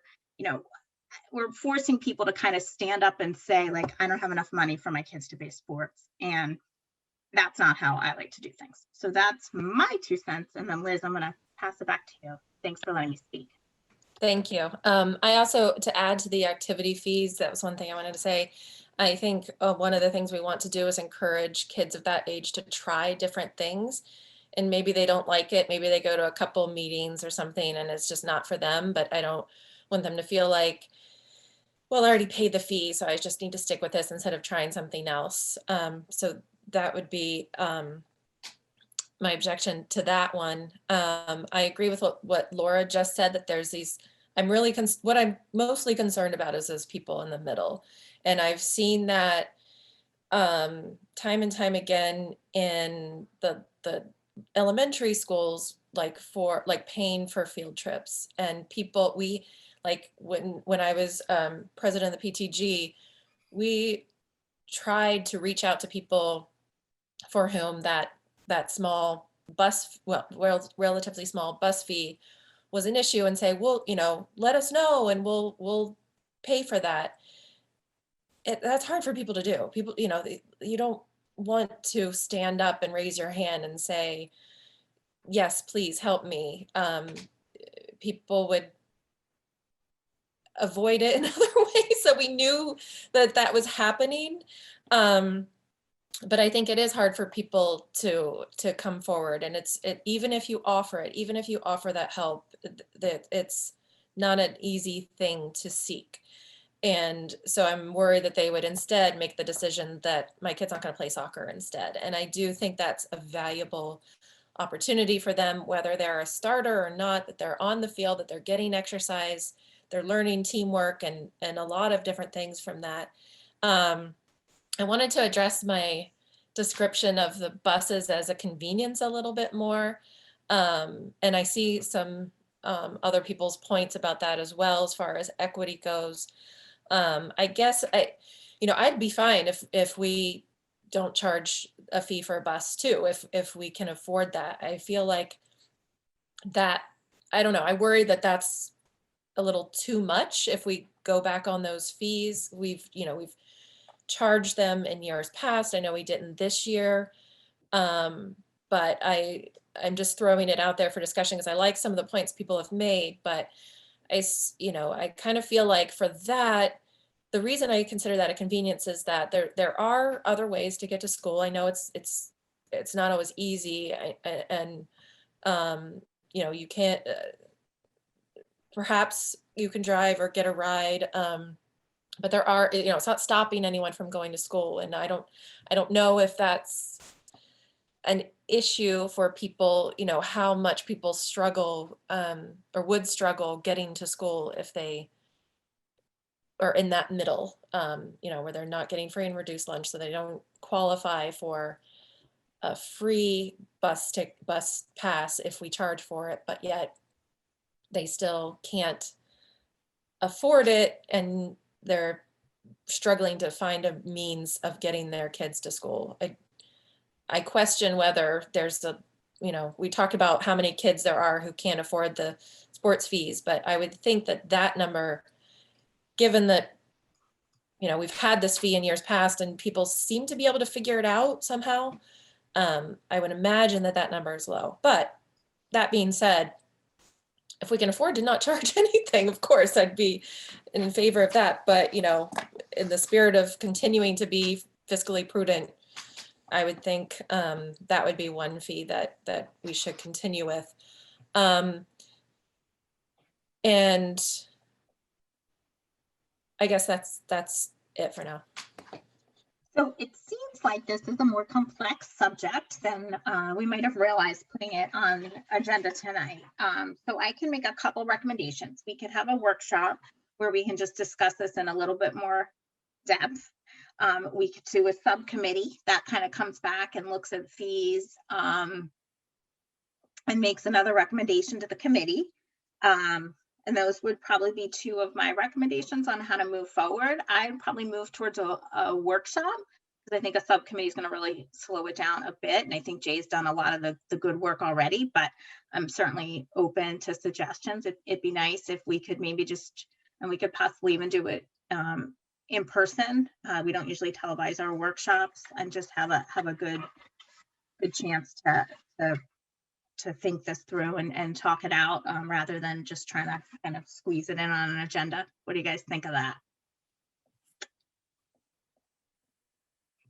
We can keep talking too, but I'm not sure if we're gonna, unless somebody's really convinced. I mean, we definitely seem all over the map. Jen?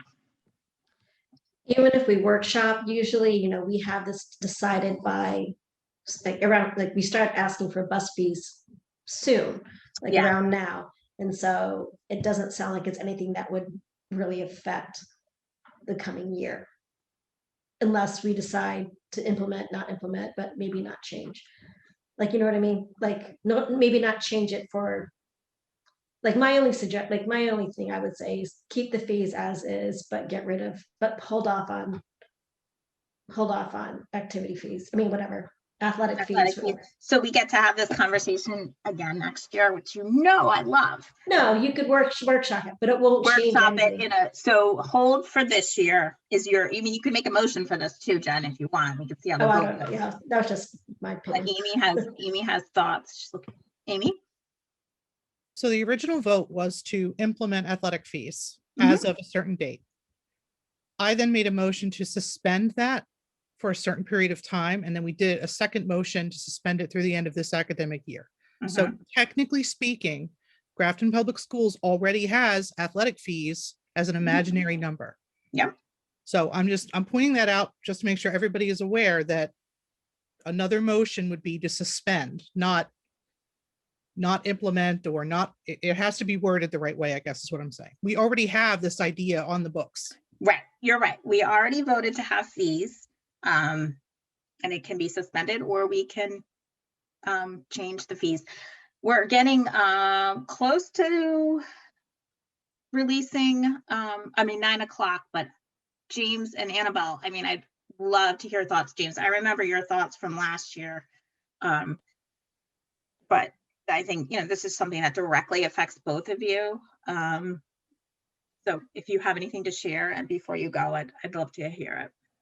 Well, just one thing I was thinking about the activity fee is that, like, in student council, we have between like 60 and 80 members. And if there's like a $25 fee for it, that number would shrink to like 20 to 30 members, because we can barely get people to keep up with like the fee we already have. So if we have another 25 on top of that, we're just gonna not be able to recruit anyone for that. And then we won't be able to fundraise further because we won't have any members left. So it would like lose the council a lot of money in the long run on that. Thank you, James. So we have a fee right now. The fee is $0. We can continue to have the fee for $0. We can continue and re-engage. Jay, do you want to help me out here? You look like you're about to say something. No, you're doing great. You just want to watch me fumble. No, you're not fumbling. Now I lost my So the committee. Annabelle, did you have something you wanted to add? Save me, Annabelle. I was just thinking about the athletic fee because I do play 3 seasons of sports, and I know my brother who's going to be a freshman, so I'll be a senior next year and he'll be a freshman, and he's also going to play 3 seasons of sports. So I was just thinking how I know there will be a cap, so I was just thinking how like that might add up for some people. And I don't know if he would like consider like playing a winter sport because he doesn't really like winter sports. So I was just thinking how that would like maybe limit some people, like how James was saying, how some people like wouldn't come back because they might not be that interested in it. So they'd have to pick and choose, probably. Yeah. So in the general sense, Laura, we being myself, Anita, and Kristen, would be looking for direction at this time, at least on the busing. Like in a perfect world, we would have had the green light. If we were keeping the transportation fees as is, we would actually have started that process, trying to get it out there to parents. The committee, based on if you guys decide to have a workshop or have a subcommittee, whatever it is, there's more time, not a ton of time, but there's more time to at least talk about potential for athletic fees when we don't have too much time to talk about transportation, if that makes sense. Yeah, it makes sense to me. But we still don't know what the fall sports are even going to look like now. Right. Right. That's an issue too. But so we'd be looking for direction if the committee plans on even, it wouldn't be a vote. If we are given the green light to go ahead and start the process of advertising and then collecting for existing transportation fees, that would, I know, help us. I think the issue is if we wanted to lower the 150 and go with that plan that you presented. So I don't know if I mean, like I said, somebody can make a motion, we can vote and see how it goes. We might have a quorum to go and pass it. I don't know. I can't really tell. I totally understand. I'm just trying to get across that if that decision is made, it doesn't have to be tonight, but it would need to be. It needs to be made soon. And I don't really want, I mean, I think you guys can get the feeling that I do not want to keep belaboring this point again and again. But I also think when we voted to implement fees, things were a little different. I mean, COVID has changed things, not just financially, but the way we look at education. And I think it's okay to change our minds. We also have a different committee. We have 2 other people on the committee that weren't on the committee last year. And we've certainly undone and redone what past committees have done. That's our prerogative. And new people could come and fee everything to their heart's content in the future, if that's what they want to do. Right now, I think it's important to what our committee thinks is the right thing to do and the right thing for our students. Liz, you looked like you had a. It sounds like it would be really helpful if we can at least come to an agreement about the bus fees tonight. I know sometimes that decisions about sports and activity fees might depend on what we do for bus fees and vice versa. But it's, it sounds like if we can, it'd be great if we could decide that tonight. It sounds like it would be very convenient for the district. Yeah, we need parents to start to be able to plan as well. And I'm with you. I don't know how close we are to that agreement, but if we can maybe focus on that for a few minutes and see. Well, I can take a straw poll. I mean, are people, it sounds almost like we're 2-2 with Jen kind of in the middle. I can't get a read on Jen. So not to put you on the spot. Amy. Well, the only option that impacts the transportation fee is the 150. Right. Which I've said that I favor. And I don't know if anybody else is willing to stand up and say, I favor that. And that would put an end to the transportation. I don't favor lowering the transportation if we're not going to then assess an athletic fee, if that makes sense. Right. But the 150 would be implementing an athletic fee. And I am against that. So I will not be voting for that. If it's the same, if it's all or nothing, if that's the case, I'd be in favor of the 150 transportation fee, but not if it's dependent upon the 150 athletic fee. So you'd like to lower transportation fees and have no athletic fees? I love that. I'm So fine. we don't know what the financial implementation be. We currently approved a budget, and of course we can change it, that has a $200 transportation fee and no athletic. Correct, Anita and Jay? Yes, correct. I thought it was, sorry, I thought the way we left it before the year began was 150, because we were going to do athletics, and then athletics just got suspended and we suspended both. So I thought it already said that it's 150. I Right? did not think that. Okay. Amy?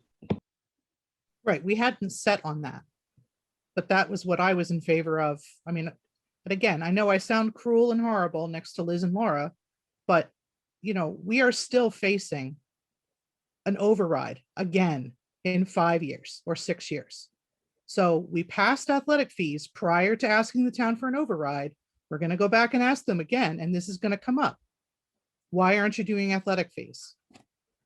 Yeah, and I was some of- against it before the override, and I haven't changed my mind. So I'm just, And I not think that- cruel. This is just a different point of view. It's just a different way of looking at it. A lot of people agree with you. Um, So as I was, hello, hi. I'm I so was still sorry. talking. I thought you were done. I'm so No. sorry. The school committee that's going to be sitting here in 5 or 6 years is then going to have to defend that. And we're going to need this override for all the children, all of them, and everybody. And so I feel really badly about a bait and switch, telling the community, hey, we're going to assess this fee. Then COVID hit, so we suspended it. And now we're going to go back and say, oh, we decided we don't want to do this now. We're not going to do an athletic fee. And maybe this isn't the right year. Maybe we need to wait another year. I'm happy to discuss that in a workshop. But I feel like the committee made a promise to the community. They came out and they voted and barely passed our override. And we're going back in 5 or 6 years and asking again. So I would like to come out in favor of a workshop. Okay. Rahul, you have your hand up?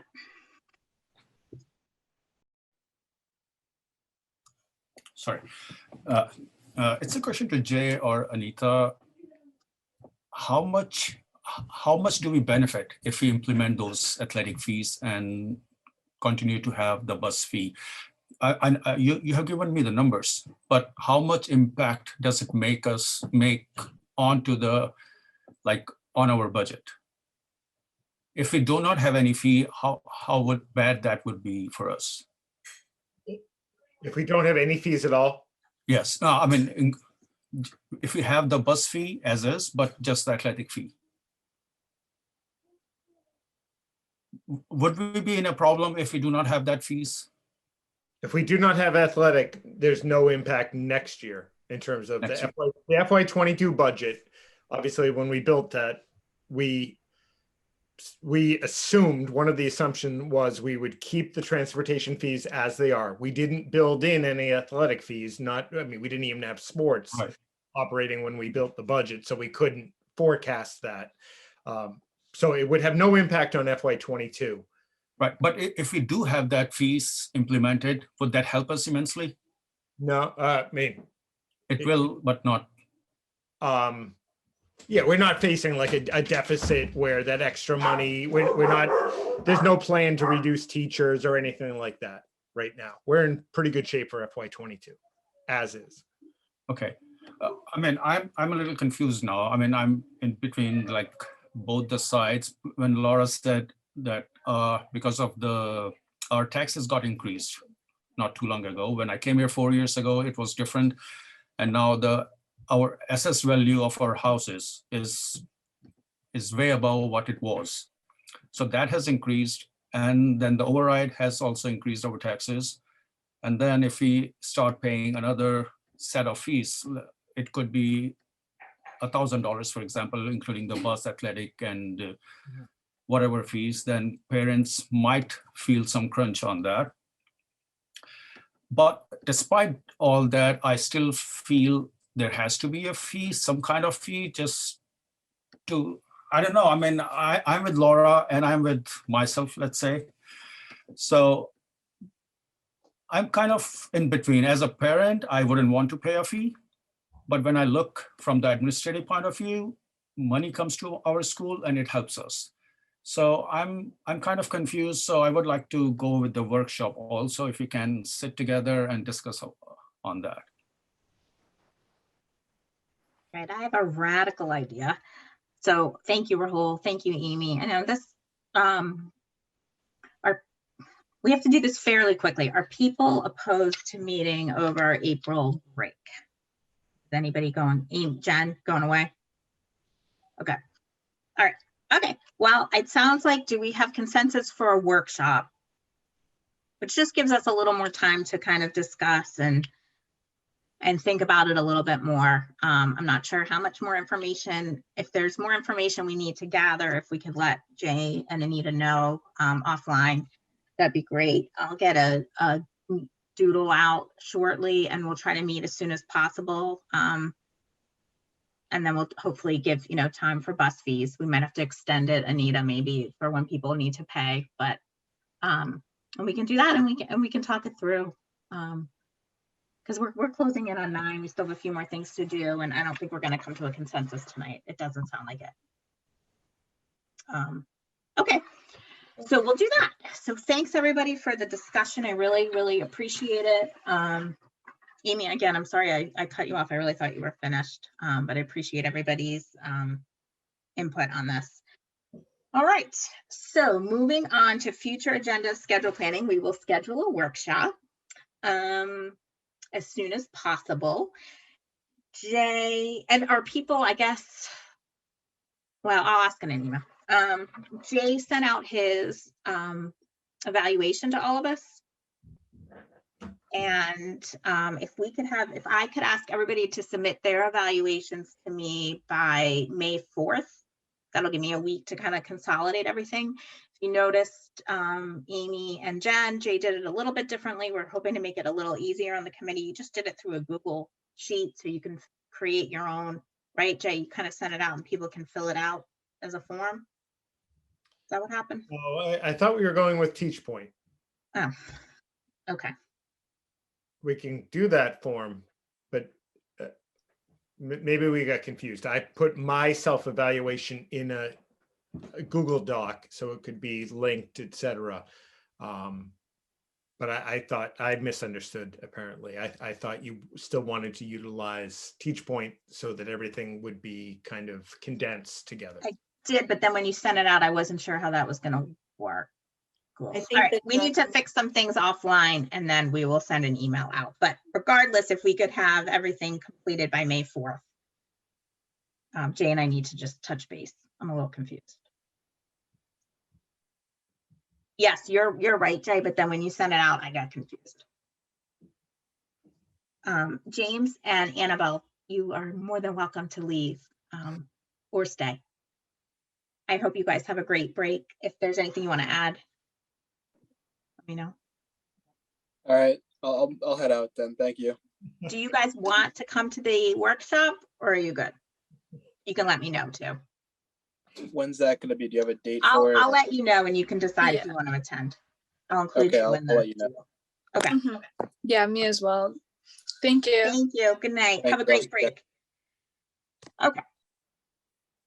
Anything else? Next meeting is pretty light. We have the summer schedule. We may have another fee discussion.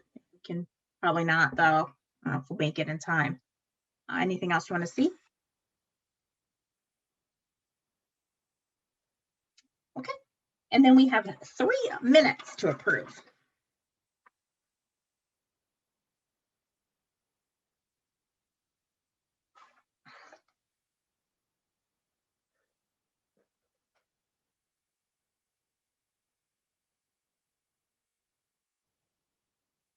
Anybody want to make a motion? I can't. No, I was just trying to find the dates. All right, I make a motion to approve the minutes from March 9th, 2021 as presented. Second. Thank you. Motion made and seconded. Any further discussion? Hearing none, this will be a roll call vote. Jen Conley, Jen Connolly, aye. Amy Marr, Amy Mar, aye. Liz Spinney, Aye. Rahul Rati, Aye. Laura Often, aye. Motion carries 5-0. Next. I make a motion to approve the minutes from March 23rd, 2021 as presented. Second. Motion made and seconded. Any further discussion? All the roll call vote. Jennifer Conley, Jennifer Connolly, aye. Amy Marr, Amy Mar, aye. Liz Spinney, Aye. Rahul Rati, Already aye. Laura Often, aye. Motion carried.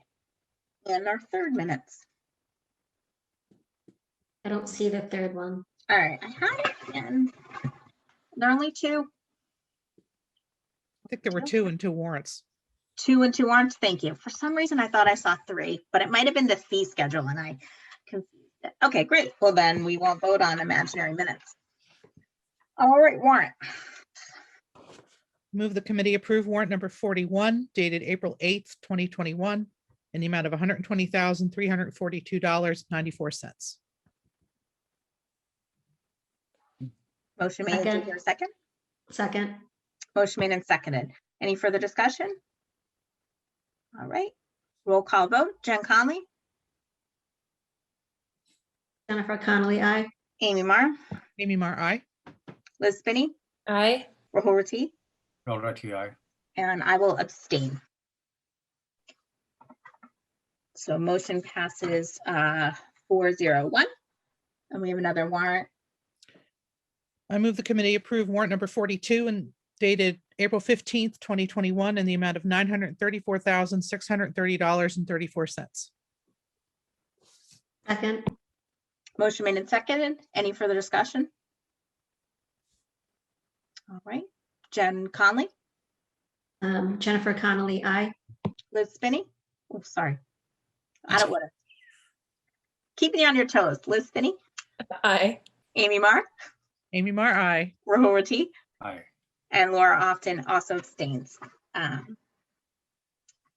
So a motion carries 401.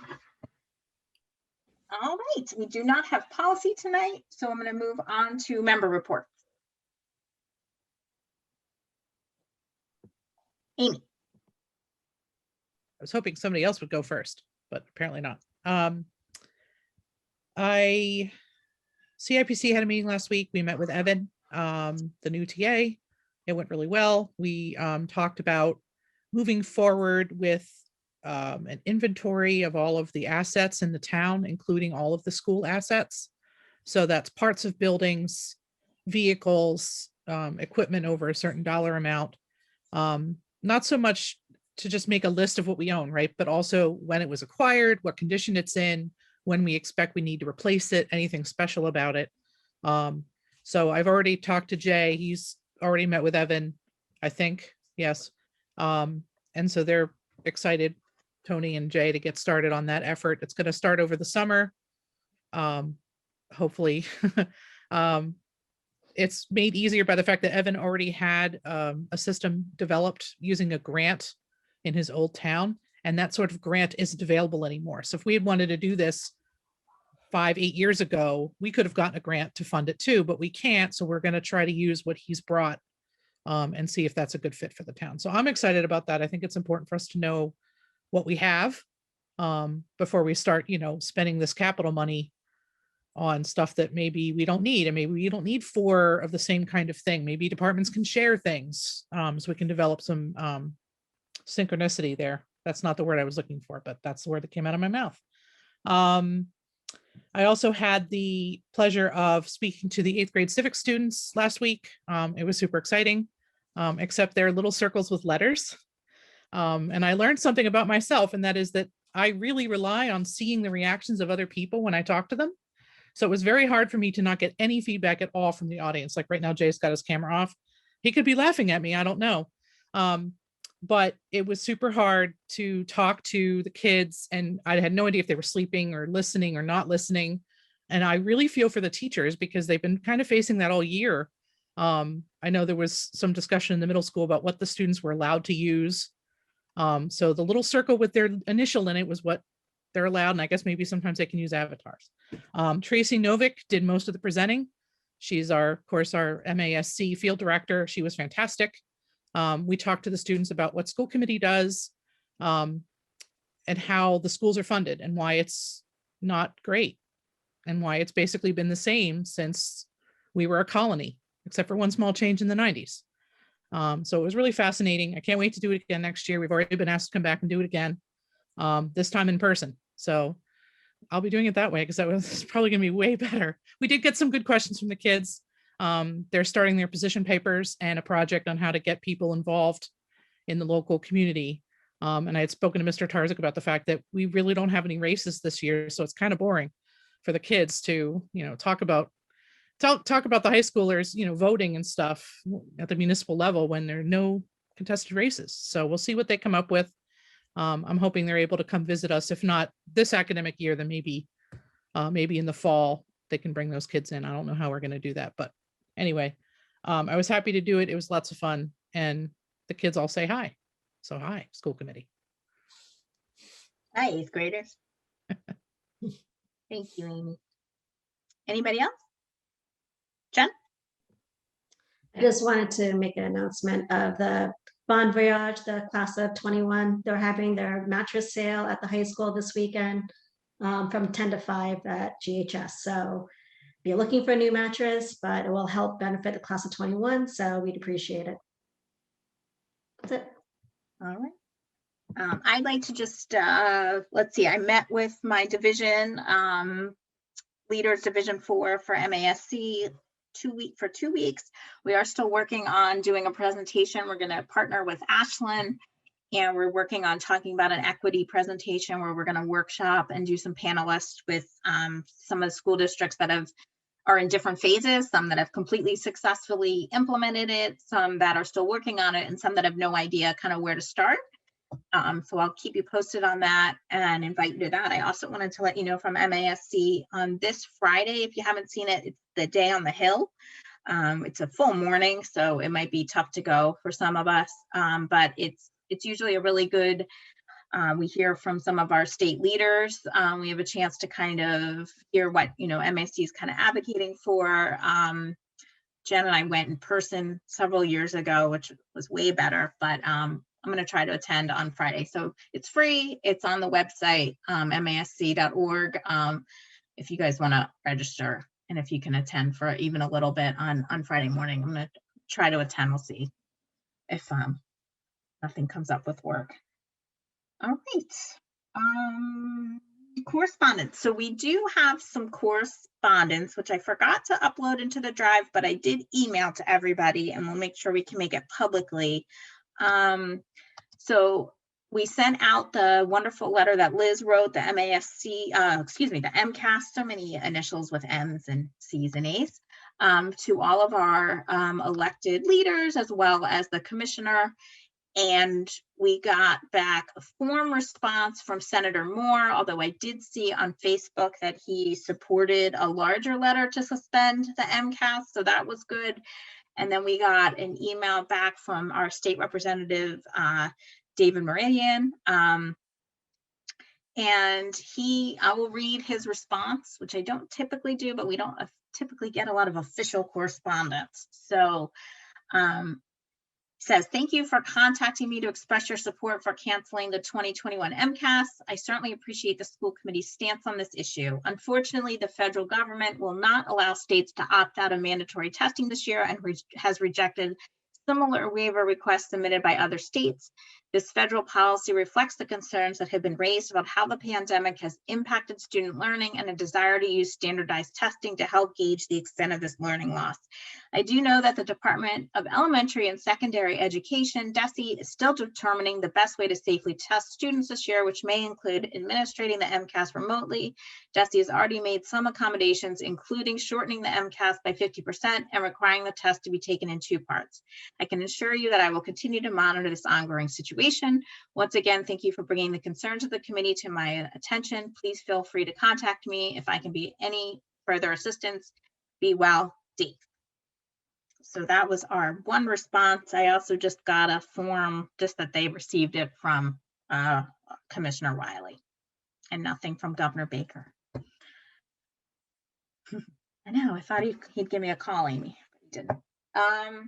We do actually need to go into executive session tonight. So if I could have a motion to that, we will do that. I move that we go into executive session, reasons under Massachusetts General Law, Chapter 30A, Section 21A, to conduct strategy sessions in preparation for negotiations with union personnel or to conduct collective bargaining sessions or contract negotiations with non-union personnel, and to reconvene in open session only for the purposes of adjournment. Second. So can we revise that? It's union personnel, it's not non-union. Sorry, Jen. What am I revising? Just, it's for union personnel. Oh, for union personnel. Right, and then reconvene for purpose of adjournment. Still second. Excellent. Motion made and seconded. Any further discussion? This will be a roll call vote. Jen Conley. Jennifer Connolly, aye. Amy Marr. Amy Marr, aye. Liz Spinney. Aye. Rahul Rati. All right, aye. Laura Often, aye. And as Jen said, we will reconvene only to adjourn. So good night, everybody.